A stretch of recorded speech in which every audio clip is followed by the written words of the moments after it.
Welcome to the deep dive. So, you sent us your study notes on age-related macular degeneration, AMD. That's right. And our mission today is basically to boil them down to the absolute essentials you need really fast for revision. Exactly. Think of it as a high-yield walkthrough. Yeah, turbocharging your AMD revision, kind of. Perfect. Yeah. We're going to dissect AMD, from top to bottom, making sure you grasp the core concepts without getting bogged down. Okay. By the end, hopefully, you'll have a much clearer picture of AMD and how to approach it for your exams. Brilliant. So, we'll kick off with a really clear definition, then look into what causes it, who's most likely to get it, how it actually damages the eye. The pathophysiology. Exactly. And what else it might look like, those tricky differentials. And then who gets it in the population, how patients present, how it's diagnosed, the management options, the outlook, and any potential complications. Like a plan? Ready to sharpen up that understanding? Let's dive in. Right. So, definition first. Age-related macular degeneration, AMD, it's a progressive condition, and it affects the macula. Okay, the macula. Remind us exactly what that does. So think of the retina at the back of your eye like the film in an old camera. Yeah. The macula is this tiny spot right in the center, Uh-huh. and it's responsible for your sharp, detailed central vision, the kind you need for reading, driving, seeing faces clearly, all that fine detail stuff. Got it. So if the macula degenerates, that central sharp vision is what goes. Precisely. And it's a major issue. Yeah. Your notes rightly point out it's a leading cause of blindness here in the UK. Wow. Okay. So how is it classified? I remember reading about two main types. Yeah, traditionally we split it into two main categories. First, there's dry AMD, also called atrophic AMD. This is a vast majority, maybe 90% of cases. 90%, right. And the key thing here is the buildup of Drusen. These are little yellow spots, deposits that form in Bruce's membrane, which is a layer under the retina. So like little bits of debris accumulating over time. Kind of, yeah. That's the dry form, usually slower progressing. Then you have the other 10%, which is wet AMD. Wet, okay. Also called exudative or neovascular AMD. Neovascular means new blood vessels. Ah, so that's the key difference. Exactly. In wet AMD, abnormal new blood vessels grow from the layer underneath the choroid up into the retina. And these new vessels aren't good. No, they're fragile and leaky. They bleed and leak fluid into the retina. That's why it's called wet. Right, wet as in leaky. And this leakage can cause very rapid, severe loss of central vision, much faster than dry AMD typically. Okay, dry is the buildup, wet is the leaky vessels. But the notes mentioned an updated classification too. Yes, things have been refined a bit. Now, we often talk about early AMD, which is sometimes called non-exudative AMD or age-related maculopathy. And that's characterized by? Just the presence of Drusen and maybe some changes in the retinal pigment epithelium, the RPE layer that supports the photoreceptors. Right, so the very early signs. Right. And then there's late AMD. This covers both the neovascularization, the wet form we just discussed, and also advanced geographic atrophy, which is a significant cell loss in the late stages of dry AMD. Got it. Early signs, then the later, more damaging stages. So what actually causes this, the etiology? Well, as your notes say, the exact cause isn't fully pinned down.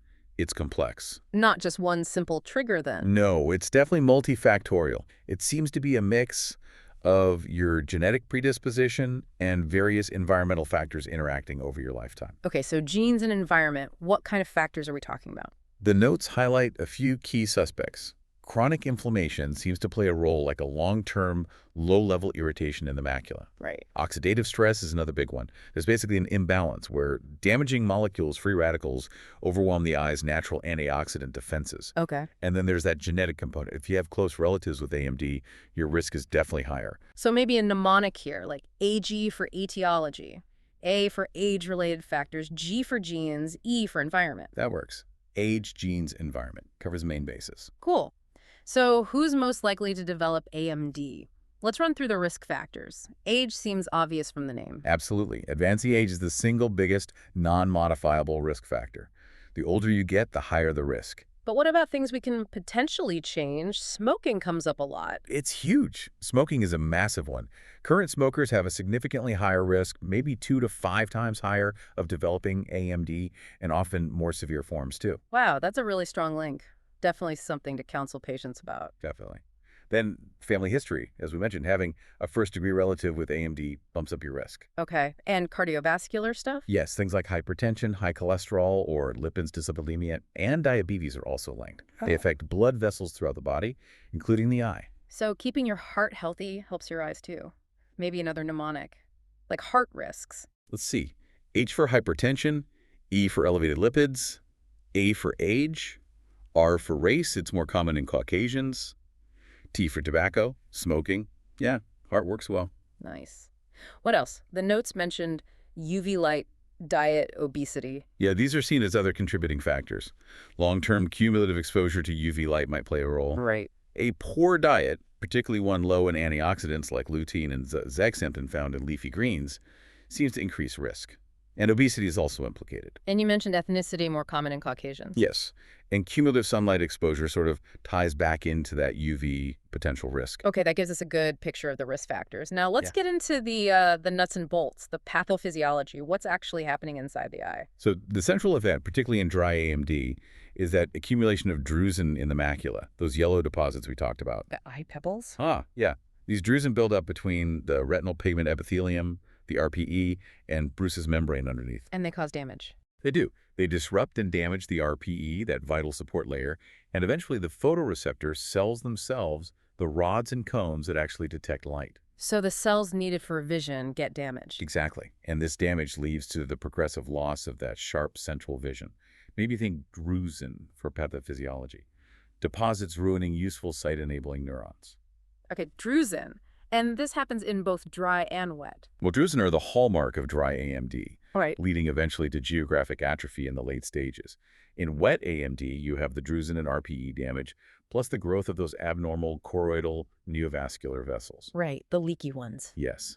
Your notes also mention something called idiopathic polypoidal choroidopathy, IPCV. IPCV. Is that different again? It's considered a subtype of wet or neovascular AMD. It involves abnormal vessels, but they often form these sort of polyp-like bulges in the choroid layer. Mm-hmm. It tends to affect slightly younger people sometimes, is more common in certain ethnicities like Asians, and might behave a bit differently or respond differently to treatment than typical wet AMD. Okay, a specific variant to be aware of. So we know what it is, who gets it, how it happens. Now, the tricky part, what else could it be? The differential diagnosis. Yeah, really important for exams. If someone comes in with central vision loss or changes, you need to think beyond AMD. What else causes macular problems? Like what? Well, diabetic maculopathy is a big one in patients with diabetes. It can cause fluid and changes in the macula. Okay. High myopia, being very short-sighted, can lead to its own form of macular degeneration, often in younger people, sometimes called myopic C&V if vessels grow. Age is a clue there, maybe. It can be. Mm. Also, various inflammatory conditions, uveitis, for example, can cause choroidal neovascularization that looks like wet AMD. Right. Then there's central serous retinopathy, CSR, which causes fluid under the macula, often in younger men under stress.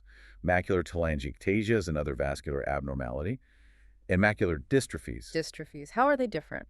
They're usually inherited genetic conditions, often presenting earlier in life and typically affecting both eyes symmetrically.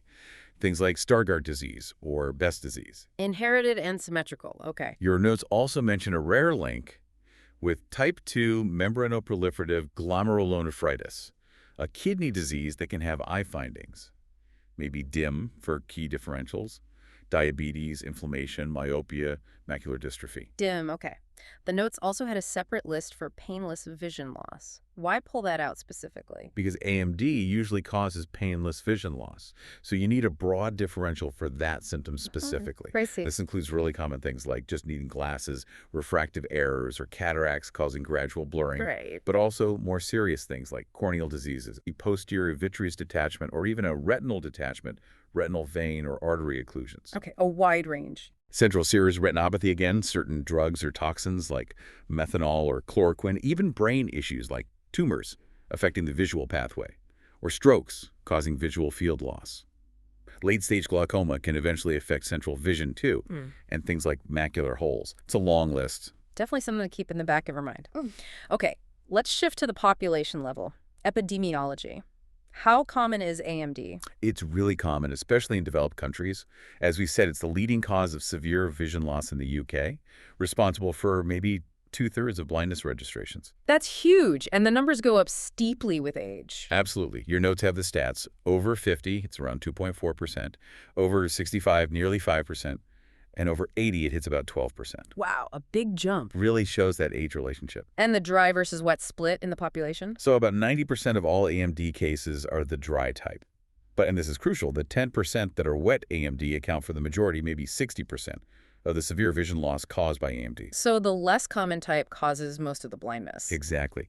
The impact of wet AMD is disproportionately large. And with populations aging. The overall number of people with AMD is set to rise significantly. Your notes mentioned projections for the EU around 67 million affected now, expected to increase 15% by 2050. Late AMD alone might affect 12 million by then. Big numbers.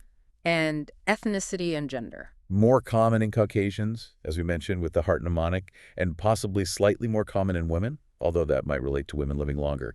Perhaps think AGU for epidemiology. Age, gender, female bias, ethnicity Caucasian, UK prevalence rising. AGU. Got it. So how does someone with AMD actually present? What are the clinical features we look out for? The classic symptom is that gradual blurring or loss of central vision. Trouble reading small print is often an early sign. Okay. Distorted vision is also very common, metamorphopsia.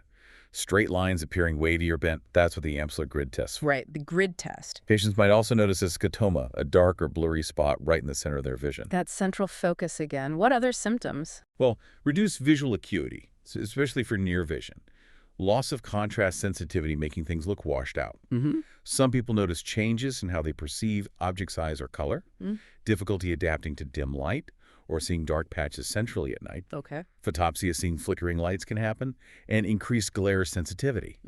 And in advanced cases, some people experience visual hallucinations, Charles Bonnet syndrome. Right, where the brain fills in the gaps. Does it present differently in dry versus wet AMD? Generally, yes. Yeah. Dry AMD symptoms are usually very gradual. Someone might just notice needing brighter light to read, or print seems less clear over months or years. It can be asymptomatic early on. Slow and steady. Whereas wet AMD often presents more suddenly. A noticeable drop in central vision or sudden onset of distortion over days or weeks. Much faster. Yes, it can quickly affect reading or driving ability. If there's a bleed, the vision loss can be quite dramatic. So remember, dry, gradual, wet, rapid. Good distinction. And what do we see on examination? Well, the Amsler grid test will likely show distortion if the patient is symptomatic. Then, fundoscopy looking at the back of the eye. What are the key signs there? In dry AMD, you see the Drusen, those yellow deposits. They can be small and hard or larger and softer.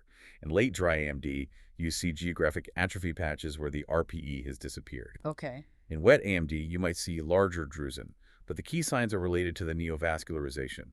Fluid under or within the retina, hemorrhages, red patches, maybe lipid exudates, sometimes a grayish membrane under the macula. So direct signs of leakage. Exactly. Diagnosis relies on that careful ophthalmological assessment, history, acuity, Amsler grid, and detailed fundoscopy. A useful mnemonic for fundoscopy might be fundoscopy, finding underlying degeneration on seeing central part of your eye. Nice. And crucially, if you suspect late dry AMD or any wet AMD, Urgent referral to ophthalmology is essential, within 2 weeks, usually for suspected wet AMD. got it. So once they get to ophthalmology, what investigations are done? Slit lamp examination and fundoscopy are standard, often with fundal photography or autofluorescence imaging to document things. Okay. But if wet AMD is suspected, the key investigation now is optical coherence tomography, OCT. OCT. What does that show? It's amazing tech. It gives incredibly detailed cross-sectional images of the retina like an optical ultrasound. It lets you see the retinal layers, pinpoint fluid, whether it's under the retina, within the layers, or under the RPE. You can directly visualize the neovascular membranes in many cases.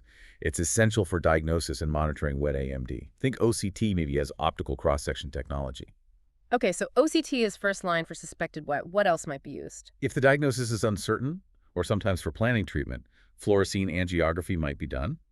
Dye is injected into the arm, and photos track its flow through the retinal vessels, highlighting leakage from abnormal vessels. Right. Indocyanine green angiography, ICG, uses a different dye to see the deeper choroidal circulation better, which can be useful for variants like IPCV. Okay. And OCT is used ongoingly. Yes, absolutely. Regular OCT scans are vital to monitor for progression, from dry to wet, and especially to track the response to treatment in wet AMD, seeing if the fluid is resolving with injections. Right, monitoring treatment effectiveness. Now, the big question, what can actually be done? Management. The overall goals are, realistically, to slow down the progression, preserve the vision the person still has, and maximize their quality of life. It's often a combination of approaches. Okay. Let's start with dry AMD, the common one. For dry AMD, if it's at the intermediate stage or more advanced, specific antioxidant, vitamin, and mineral supplements are recommended, based on the ARD's studies. The ARD's formula? Exactly. Zinc plus antioxidant vitamin C and E, and usually lutein is zeaxanthin nowadays instead of beta-carotene, especially for smokers. This can reduce the risk of progression to advanced AMD. But it doesn't reverse it. No, unfortunately not. Beyond supplements, management is supportive. Low vision aids, good lighting, patient education, managing risk factors like smoking, and crucially, regular monitoring for conversion to wet AMD. Perhaps think DRY, diet, supplements healthy. Regular checks, you can't reverse it yet. DRY, okay. And for wet AMD, the leaky type. This is where treatment has really advanced. The mainstay is anti-VEGF therapy. Anti-VEGF. What's VEGF? Vascular endothelial growth factor. It's a protein that drives the growth of these abnormal blood vessels. Ah, so the drugs block that signal. Precisely. Drugs like ranibizumab, Lucentis, aflibercept, Eylea, bevacizumab, Avastin often used off-label, and now faricimab, Vabysmo, are injected directly into the vitreous cavity of the eye. Injections into the eye. Yes, intravitreal injections. Sounds scary, but it's a very common procedure done with local anesthetic. Usually started monthly, then the interval might be adjusted based on OCT scans, a treat and extend approach often. And the aim is? To stop the leakage, dry up the macula, and prevent further vessel growth, thereby stabilizing or sometimes even improving vision. Starting treatment quickly, ideally within 2 months, is key. Remember, wet. Watch for conversion from dry. Eye injections, anti-VEGF. Treatment promptly is key. Wheat. Are there other treatments besides injections? Laser photocoagulation used to be common, but damages the overlying retina, so it's rarely used for central lesions now. Yeah. Photodynamic therapy, PDT, with verteporfin is another option, sometimes used in combination or for specific cases like IPCV, but anti-VEGF is generally preferred. Yeah. Macular translocation surgery is very complex and rarely done. So anti-VEGF is really the gold standard now? Definitely for typical wet AMD, and research is ongoing into longer-acting drugs, implantable devices, gene therapy. Lots happening. That's hopeful. So what's the long-term outlook, the prognosis? Well, AMD is progressive. That's important to understand. It mainly hits that central vision, but the speed varies hugely. Dry AMD usually progresses slowly, over many years. Untreated wet AMD can cause severe central vision loss quite rapidly, sometimes within months, although treatment can change that outlook dramatically. The notes had some stats on progression risk. Yeah, the risk of going from early to advanced AMD over 5 years isn't that high, maybe 1–2%. Right. But for intermediate AMD, it's significantly higher, around 18% over 5 years. Okay. Untreated wet AMD often leads to significant vision loss within 3 years. Even with dry AMD, a fair chunk, maybe a third, might lose a few lines of vision over 2 years. But treatment helps the wet AMD prognosis. Massively. Timely anti-VEGF treatment significantly improves the chances of maintaining or even improving vision compared to the natural course of wet AMD. So early detection and treatment are vital, and prevention focuses on those risk factors. Exactly. Can't change your age or genes, but controlling blood pressure, maintaining a healthy weight, and absolutely stopping smoking are key modifiable factors. Diet rich in leafy greens, lutein zeaxanthin, is also associated with lower risk. Maybe think prognosis. Progression varies, regular monitoring vital, outcome better with wet treatment, genus, age are factors, non-modifiable risks exist. Prognosis. Okay. Finally, what are the potential complications? The biggest one, obviously, is severe, irreversible central vision loss, potentially leading to legal blindness. And the impact of that. Huge impact on quality of life. Difficulty with reading, driving, recognizing faces, hobbies, social interaction. It often leads to needing low vision support and rehabilitation. Are there complications specific to the types or treatment? With wet AMD itself, complications can include large submacular hemorrhages or retinal detachment if the leakage is extensive. With the anti-VEGF injections, while generally safe, there are small risks. Infection inside the eye endophthalmitis is the most serious, though rare. Others include inflammation, uveitis, retinal tears or detachment, high eye pressure, maybe a cataract forming from the needle. There were theoretical concerns about systemic effects like stroke, but large studies suggest the risk is very low with eye injections. So risks with treatment, but usually outweighed by the benefits for wet AMD. Generally, yes. And don't forget the complications from vision loss itself. Depression is common, maybe in a quarter to a third of patients. Increased risk of falls and fractures. And those visual hallucinations, Charles Bonnet syndrome, maybe complications. Central vision loss, main issue. Other eye problems, bleeds, detachment. Mental health impact. Problems with daily life. Long-term support, often needed. Complications. It really highlights how much this condition affects people's lives. Okay, let's try and summarize the absolute must-knows for revision. Right. Key things. Know the difference between dry AMD, Drusen, slow progression, atrophy later, and wet AMD, neovascularization, leakage, rapid loss. Dry versus wet. Got it. Major risk factors. Age and smoking are the big two. Remember heart mnemonic, maybe? Age and smoking. Check. Core management for wet AMD. Yeah. Prompt referral and anti-VEGF injections. Remember wet mnemonic. Anti-VEGF for wet. Okay, dry AMD. Air read supplements for intermediate advanced monitoring for wet conversion. Remember DRY mnemonic. Supplements and monitoring for dry. And regular monitoring with ophthalmology and OCT is crucial for managing progression and treatment response. Excellent summary. So here's a final thought to leave you with. Given the huge impact in rising numbers, how might technologies like AI or home monitoring devices change the game for catching AMD progression earlier in the future? Something to ponder. Definitely an exciting area. And for everyone gearing up for the MSRA, make sure you check out passthemsra.com and the free resources at freemsra.com. They're fantastic tools. Thanks for joining us for this deep dive.